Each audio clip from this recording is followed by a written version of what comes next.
Hello, my name is Stephen Roberts and I'm here to talk a little bit about Star-Crossed Lovers, the test piece for the British Open Brass Band Championships on the 6th of September 2025.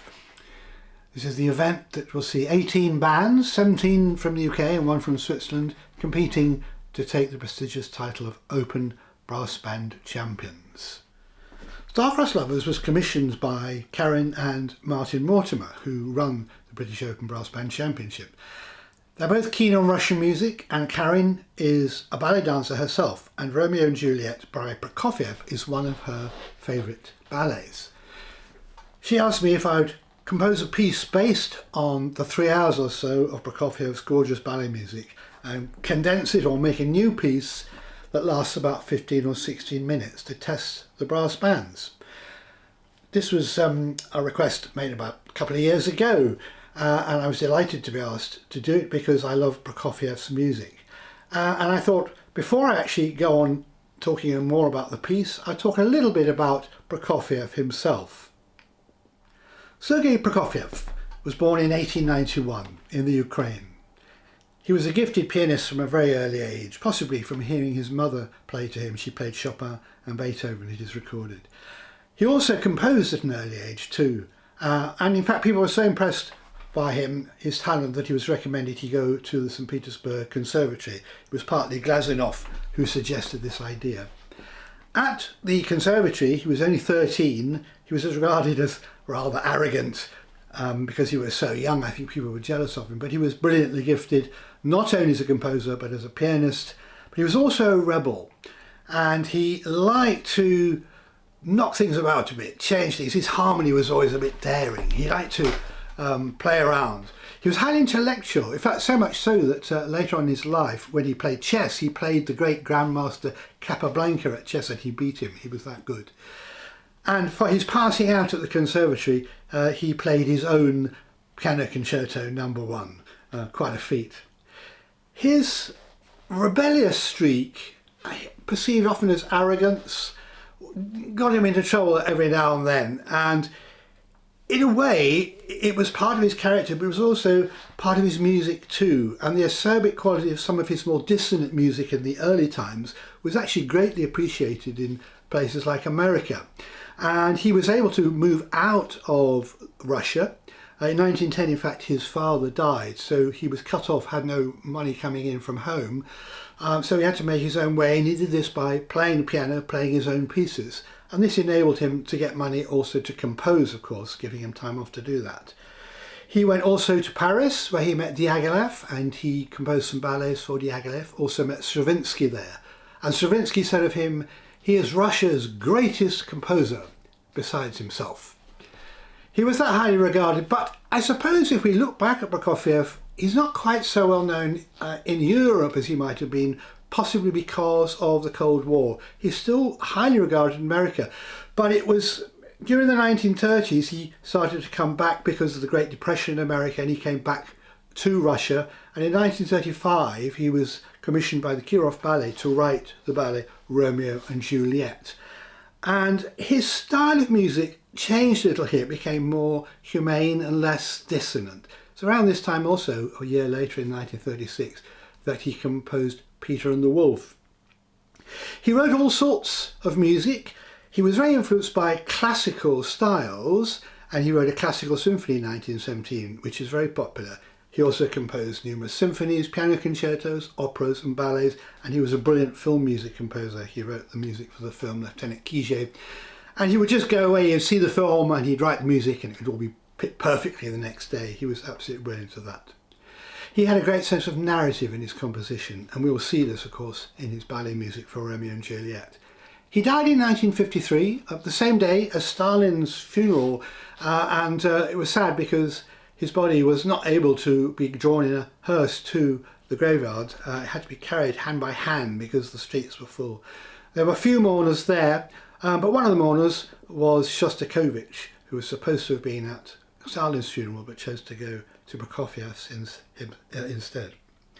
I was privileged once actually to meet one of Prokofiev's sons, Oleg, who was a quite well-known sculptor and painter. We had a very nice evening and late into the night, some whiskey together. And not long after that, I also had the privilege of teaching his grandson, Gabriel Prokofiev, who's a horn player and now quite a well-known composer and performer.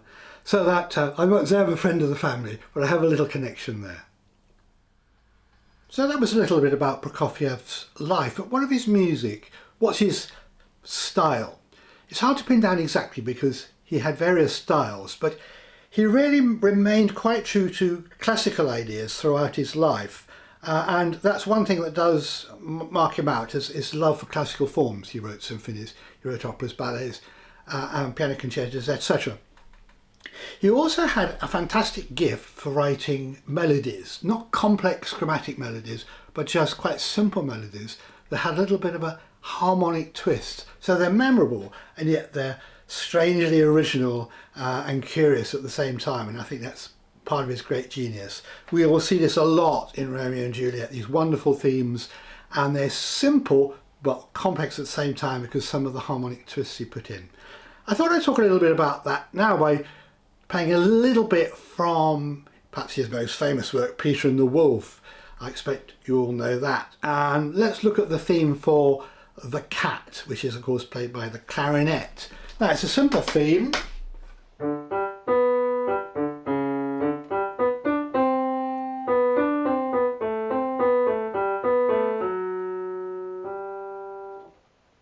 So there's that simple tune. It's really on the white notes, what we would call diatonic. There's nothing particularly difficult about it, and if you were to harmonise it very simply, you might harmonise it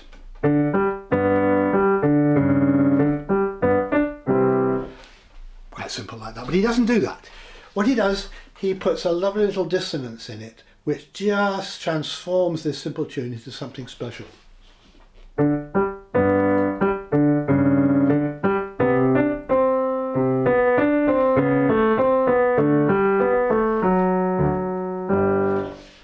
And The Cat is accompanied just by a double bass. Very simple, but very effective. Let's look at another theme from Peter and the Wolf. This time Peter's theme, which is played by the strings. It's a simple tune, once again, in C major.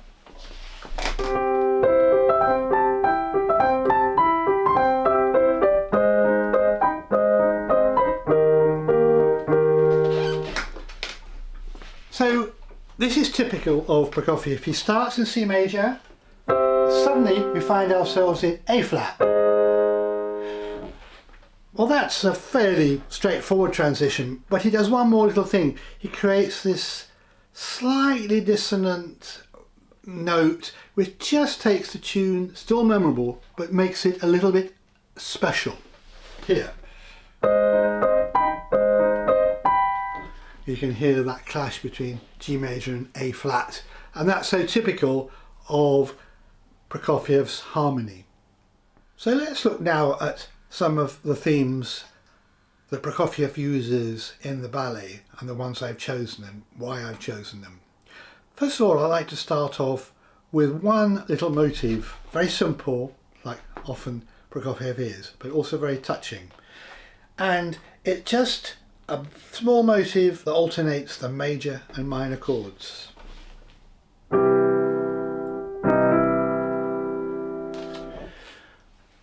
When it first comes, it's almost like expressing the frisson of excitement when the first lovers first behold each other, or maybe touch each other tentatively. Or when it's played really loudly, it can express the full vent of passion. It's a very simple but wonderfully expressive motif. This is extended into a much longer phrase, which is really the whole love theme. And then what Prokofiev does is he takes elements from this love theme and he presents them separately, different parts of the ballet, to express different emotions or different events that are going on. So let me just play you the whole theme.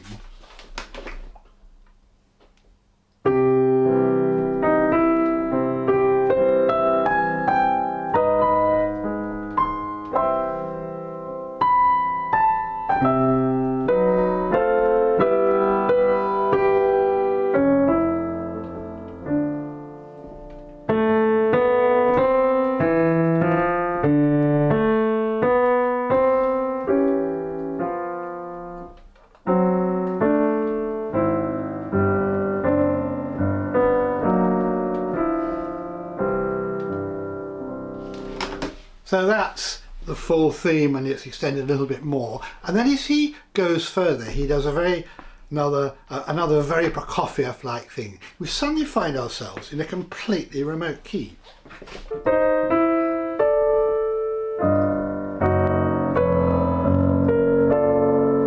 Now suddenly we're in B major. We were in C. And now suddenly we've gone into B flat major. So we were in C, we went into B, and now we're in B flat. And this is another stylistic thing of Prokofiev's. He'll suddenly take us into another key, and before we know it, we're somewhere else. And you'll see this adherent a lot in all his music, actually. Very effective. So let's have a look at some of the other themes that I've chosen from the ballet. In a way, they represent the opposing opposites, the opposing passions of good and evil, love and hate, if you like. So I've gone through the love theme, which has various components to it, but the next theme to look at is the young Juliet's theme. It's really simple. It expresses her girlish energy, and it's just a scale up and a cadence. And that's it. But again, it's the harmony that Prokofiev puts in which gives it that little modern twist. And another part of her theme goes, and Prokofiev quite often uses this part of the theme as a placatory theme. When people are trying to have an argument, he uses that theme to summon standing back. Let's not fight, let's not fight. Then there are the themes of hate, which I've called them. And these are usually in the minor key, whereas the themes of love are in the major key, as a rule. But the hate ones are very much in the minor key. The most famous of all, the iconic Dance of the Knights, with that rugged ascending and descending arpeggio in the minor key. Very stark. And of course part of that theme also goes in the minor key there. You'll recognise that from Montagues and Capulets, which is so popular as part of the ballet, but it's the one part of the ballet that's really well known and been performed so many times. So they're the opposing themes of love and hate. But for me what's interesting is the really touching theme that does major and minor. And that binds the major and minor themes together, as though love is bringing everything together. And of course that's what the play is all about. Shakespeare's play was about love and hate and how love can bring people together. And in the play he uses a lot of oxymorons, you know, oh my love born from my brooding hate, or things like this, like bittersweet and these sorts of oxymorons. And I think in a way that the major and minor juxtaposition is a little bit like a musical oxymoron. So finally, let me just talk you swiftly through the piece. You've heard some of the themes and you'll probably all know how they're all stitched together. Let me just talk briefly about how I've composed the piece, in the sense that some of it I've borrowed straight from Prokofiev, some of it's almost a literal transcription of what he wrote, some of it's not by Prokofiev at all, and some of it's a mixture of me manipulating or turning some of his ideas around and about so that I can make the whole piece stand as one unit. So it's a sort of big mixture between Prokofiev and myself, but of course mainly featuring the wonderful themes of Prokofiev, which we've been talking about. So the piece starts with wild dissonance, and essentially the piece is in 8 sections. And this wild dissonance is quickly dissipated, some very soft chords which gradually emerge into a solo cornet and solo euphonium. They'll be playing the love theme, and a little bit more of it, quite high up for them, quite difficult to do early on in the piece. Then this is all suddenly interrupted by the Montagues and Capulets theme. Quickly, and the other one,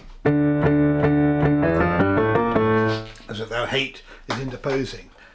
Then Juliet's theme appears, that one, as if though to say, come on, let's be friends. And also this one, to try and appease the fight. And eventually this breaks into the young Juliet's dance, and you hear the whole of her theme, which is delightful and got to be played with great precision and delicacy. But this is then interrupted by Mercutius's theme, which is in 3/4 and is quite witty, has some cross rhythms, another trademark of Prokofiev. He's very witty, impulsive, and unfortunately has a fight with Tybalt and gets stabbed and eventually dies. And as he dies, he keeps pretending he's not hurt. And he does this theme in the minor key,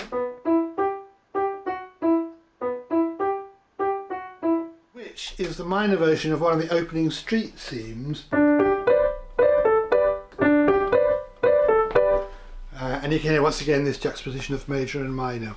And when he dies, there's a beating bass drum that gradually dies and some tremolo chords on the low brass. This then is followed by some reflective cadenzas, a little bit like in a Greek tragedy where the chorus reflects on what has happened. It's an offstage quintet, and they have to find somewhere in Symphony Hall where they all sound distant and ghostly. And then that is followed by euphonium cadenza, where they reflect on the hate theme and do their stuff on that. And then this then goes into a somber mood, and we hear the hate theme played as a lament.